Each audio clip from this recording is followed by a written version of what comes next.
అందరికీ praise lord. ఈ సమయంలో దేవుని వాక్యాన్ని చదువుకుందాము. ప్రకటన 3వ అధ్యాయము 15వ వచనం నుంచి చదువుకుందాము. నీ క్రియలను నేను ఎరుగుదును, నీవు చల్లగానైనను వెచ్చగానైనను లేవు. నీవు చల్లగానైనను వెచ్చగానైనను ఉండిన మేలు. నీవు వెచ్చగానైనను చల్లగానైనను ఉండక నులివెచ్చనగా ఉన్నావు గనుక నేను నిన్ను నా నోట నుండి ఉమ్మివేయనుద్దేశించున్నాను. ఆమేన్. దేవుని వాక్యం ఏమని సెలవిస్తుందంటే, సహోదరుడు సహోదరి గమనించండి. దేవుని వాక్యం ఏమని సెలవిస్తుందని అంటే, నువ్వు చల్లగానైనా వెచ్చగానైనా ఉండిన మేలు. నువ్వు చల్లగానైనా వెచ్చగానైనా ఉండక నులివెచ్చనగా ఉన్నావు. నులివెచ్చనగా ఉండటం అంటే దేవుని వాక్యం నీలో లేదు, దేవుని వాక్యం నువ్వు చేయట్లేదు కనుక దేవుని వాక్యం ఏమని సెలవిస్తుంది? నిన్ను నా నోట నుండి ఉమ్మివేయను ఉద్దేశించుతున్నానని దేవుని వాక్యం సెలవిస్తుంది.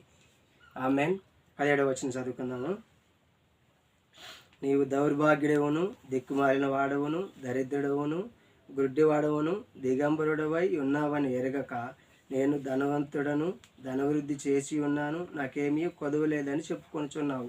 ఓ సహోదరుడా గమనించాలి, నాకేది కొదవలేదు, నేను ధనవృద్ధి చేసుకొని ఉన్నాను. మరి ధనం నాకు సరిపోనుగా ఉంది అని నువ్వు అనుకుంటున్నావు. కానీ నువ్వు ఎప్పటికీ దళిద్రునివే. దేవుని రక్షణ లేకపోతే ఈ ప్రాణం ఏపాటిది? నీటి మీద బుడగ వంటిది, గాలిలో కలిసిపోయేది. ఎప్పుడైనా గ్రహించండి సహోదర, మరణం అనేది ఏదో ఒక రోజు ఖచ్చితంగా వస్తుంది. కానీ మరి ఆ మరణించే ముందు మనకు రక్షణ అనేది ఒకటి ఉండాలి. తప్పించుకోవాల్సిన ఒక పాతాళం ఉన్నది, వెళ్ళాల్సిన ఒక పరలోకం ఉన్నది. ఎప్పుడైనా గ్రహించుకోండి సహోదరుడా. దేవుని వాక్యాన్ని నువ్వు చెయ్యి. ఆమేన్. నీవు ధనవృద్ధి చేసుకున్నట్లు అగ్నిలో పుటము వేయబడిన బంగారమును నీ దిశముల సిగ్గు కనపడకుండానట్లు ధరించుకొనుటకు తెల్లని వస్త్రములను నీకు దృష్టి కలుగునట్లు నీ కన్నులకు కాటుకయు నా యొద్ద కొనుమని నీకు బుద్ధి చెప్పుచున్నాను. ఆమేన్.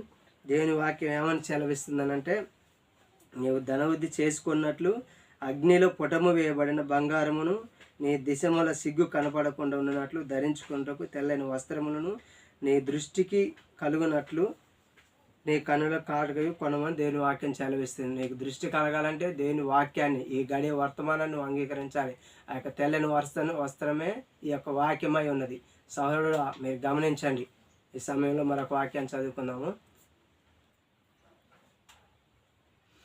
అపోస్తల కార్యములు 2వ అధ్యాయము 37వ వచనం 38వ వచనం చదువుకుందాము.